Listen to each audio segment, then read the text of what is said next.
Hi, and welcome to another edition of Tower 26's Coach's Corner. I'm head coach at Tower 26 Triathlon Coaching, Jim Lubinsky. Today, I want to talk to you about hip movement in your run training.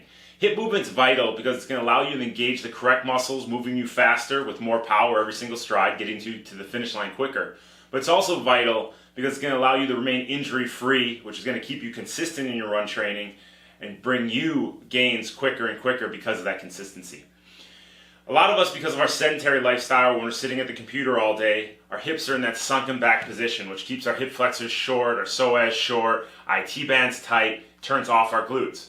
So as we spoke about in a previous Coach's Corner, the first thing we want to think about in run training is having great posture, elongating that spine, feeling a string pulling you from the top of the head. This naturally helps you bring those hips forward out of that sunken position with those short hip flexors, short psoas, tight IT bands, and all those muscles that come in together at the front of the legs.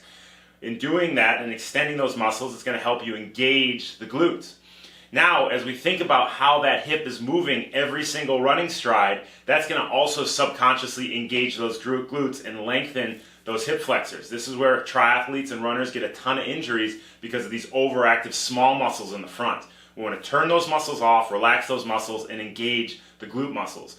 So as you're running, the first thing you want to think about is how is your hip moving. First off, you want to be square. You don't want to be twisting back and forth as you run. Your hips want to be square to the front. Then as your hips are square to the front, you want to think as your knee is driving directly under your body. You don't want it knocking in or bowing out, which is something we'll talk about in another Coach's Corner. But you want your knee driving directly under the body.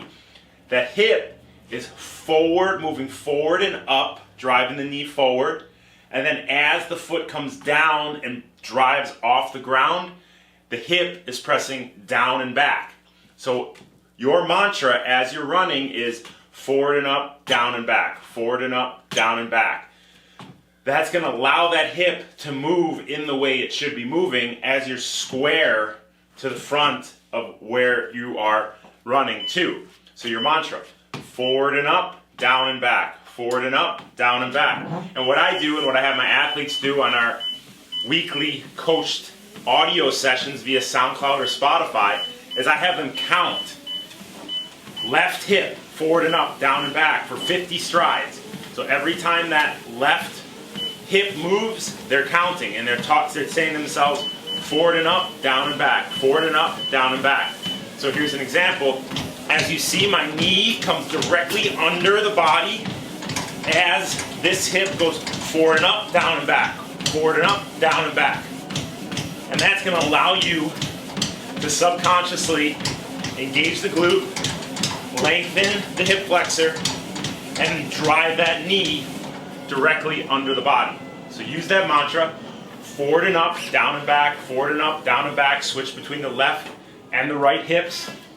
You'll stay injury-free. You'll get to the finish line faster with more power.